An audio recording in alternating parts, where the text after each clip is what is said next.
Судан ажал құшты. Балқаш көлінен 2 ер адамның денесі табылды. Құжат қабылдау басталды. Жасыл ел еңбек жасағына 16 мен 34 жас аралығындағы балқаштықтар шақырылады.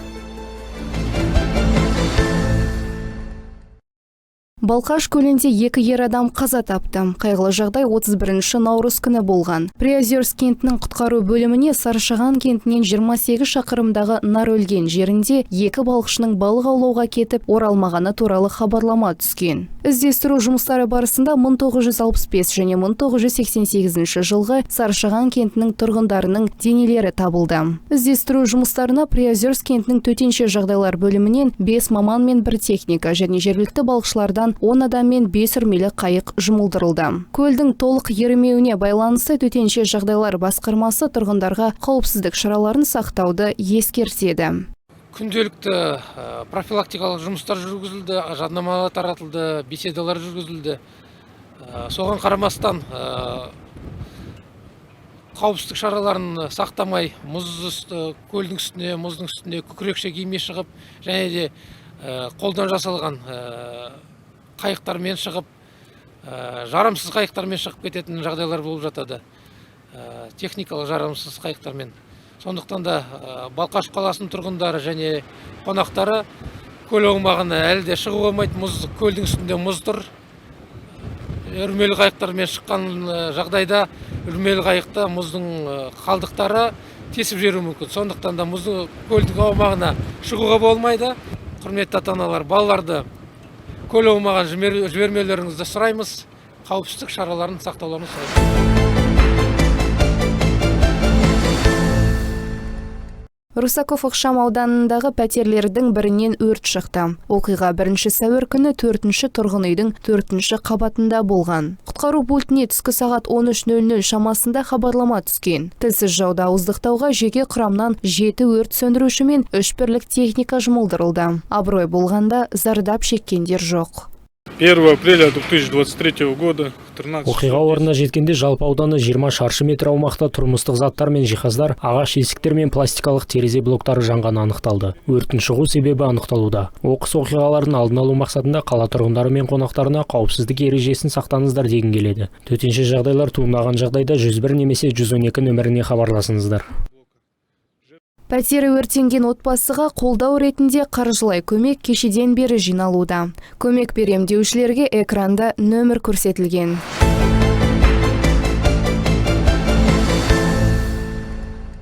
Қаламызда Кеңес одағының спорт шебері, дзюдодан Қазақстанның 5 дүркін чемпионы, Орта Азия чемпионы атанған Меделхан Ибраевты еске алуға арналған турнир өтуде. Спорттық шараға 13 және 14 жастағы жасөспірімдер қатысуда. Сегодня участников количество более 100. Балалардың дайындығына келетін болсақ, мықты дайындалған. Барлығына тек сәттілік тілеймін. Жүлделі орын иеленушілерге сыйлықтарымыз бар. Жүлделі орындардан бөлек номинацияларда берілетін болады.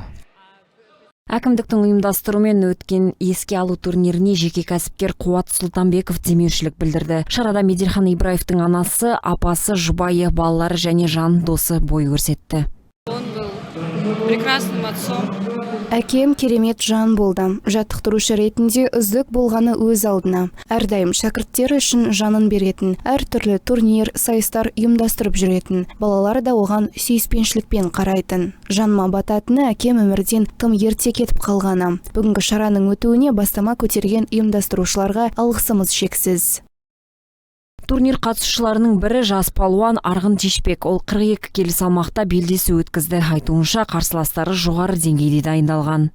Мен екі рет күрестім, 2 рет ұттым. Бірінші күрескенде мен голден скорға шейін күрестім. 3-4 минутта күрестім. Екінші схваткада мен Гранский деген баламен шықтым. Передний деген баршапта қойдым да и ұттым.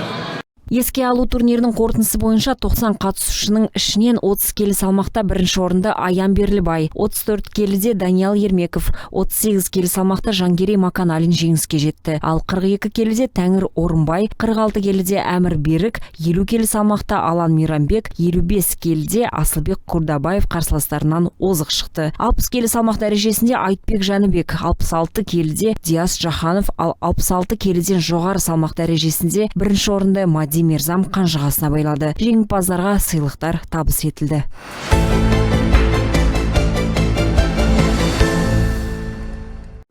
Балқаш қалалық сотына жаңа судья тағайындалды. Бақытгүл Сүлейменова осыған дейін Қарағанды облысының мамандандырылған ауданаралық әкімшілік сотында бас маман сот мәжілісінің хатшысы болып жұмыс істеген. Жаңа судьяны онлайн форматта Қарағанды облыстық сотының төрағасы Ерден Арипов таныстырды. Октябрь аудандық сотында жетекші маман, содан кейін бас маман сот мәжілісінің хатшысы, одан кейін мынау соттар әкімшісінде бас маман болып қызмет атқарған, кейіннен қайтадан Октябрь аудандық сотында бас маман сот мәжілісінің хатшысы болып қызмет атқарған. Жаңадан тағайындалған судья сот төрелігін сот жүйесінде үлкен жұмыс өтіліне ие, аудандық соттарда, сонымен қатар облыстық сотта жұмыс тәжірибесі бар. Көп уақыт бойы сот отырысының хатшысы лауазымын атқарды. Қазақстан Республикасының жоғарғы сотының жанындағы сот төрелігі академиясын бітірді. Жаңадан тағайындалған судья сот төрелігін жүзеге асыру барысында өзінің барлық білімін, өзінің тәжірибесін салады деген ойдамыз.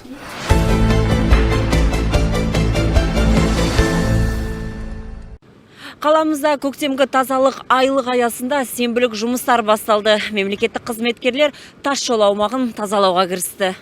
Бүгін сәуір айының 1 күні қалалық әкімшілік және қалалық мәслихат депутаттармен бірігіп сенбілік жарияладық. Бүгін таңертең сағат 10-нан бастап Алматы-Екатеринбург трассасының бойында сенбілік жүріп жатыр, тазалық науқаны. Енді жалпы қыстан шыққан жер ғой, көктем басталды, жер қарайды. Бірақ именно осы жер жағдай өте нашар, тазалық жағынан. Өте нашар, мына кафенің бәрі ешқандай жауапкершілік жоқ екен. Бұл кісілермен ескерту жағын жасаймыз. Болашақта мынандай жағдайға жеткізбеу керек. Енді жалпы біз қалалық мәслихаттың депутаттары толық құраммен шықтық.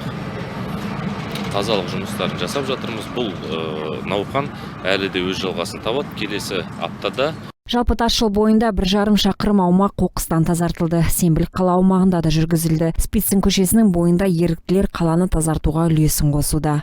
Қаламыз бойынша қала әкімінің өкіміне сәйкес 1 сәуірден бастап көктемгі 2 тазалық айлығы жарияланған болатын. Сол себепті қаламыздағы жастар және мемлекеттік органдардың қызметкерлерімен бірігіп, бүгінгі биылғы жылдың 1 спортигін жасап отыр. Қаламыздың тазалығы үшін тазалыққа сенбілікке шығуға шақырамыз. Қаланың тазалығы біз бен сіздердің жанымыздың тазалығы деп ойлаймын. Бір ауыздан жеке кәсіпкерлер әрбір прилагающий территорияны тазалап, және МПС тарапынан да өз рейдтерін жасалып, керекті жұмыстар атқарылатын болады. Алғашқы сенбілікте жалпы 150 тоннаға жуық қоқыс жиналды. Айта кетейік, көктемгі тазалық айлығы сәуір және мамыр айларының әр сенбісінде ұйымдастырылмақ. Келесі сенбіде көл жағалауы аумағы тазартылмақ. Оған қаламыздың тұрғындары да шақырылады.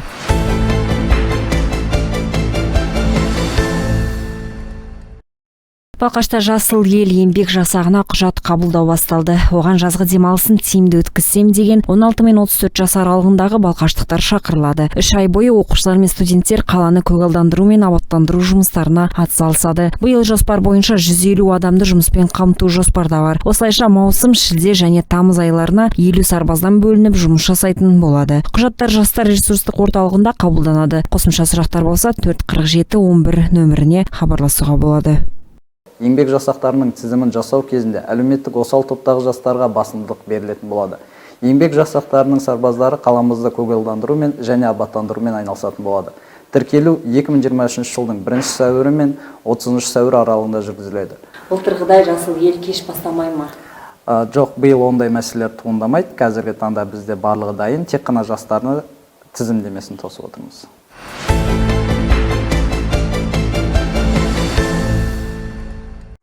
Балқашта жол белгілері жаңартылуда. Жергілікті Нұрасыл ИК жауапкершілігі шектеулі серіктестігі мердігерлік ұйымы жұмысты қаланың орталық көшелерінен бастады. Сонымен қатар жасанды жол кедергілерін жаңарту және 200 дана белгілерді орнату жұмыстары жүргізілуде. Жұмыстар айдың соңына дейін жалғасады. жаяу жүргіншілер өткелін бояу бойынша жұмыстар қазіргі таңда атқарылып жатыр. Яғни Уәлиханов және де Абай көшесінде жасалған болатын алдыңғы аптада, өткен аптада. Қазір ол жұмыстар жалғасып жатыр. Және де жолақты бояу бойынша жұмыстар мына 12 жолды орташа жөндеу жұмыстарынан кейін де атқарылатын болады. Оған дейін жөндеу жұмыстары жасалмайтын автокөлік жолдарында жолақтар боялатын болады. Яғни жолақтарды бояу бойынша автокөлік жолдарының 3 мезгіл, яғни 3 рет боялатын болады. Яғни сәуір, мамыр және шілде айларында.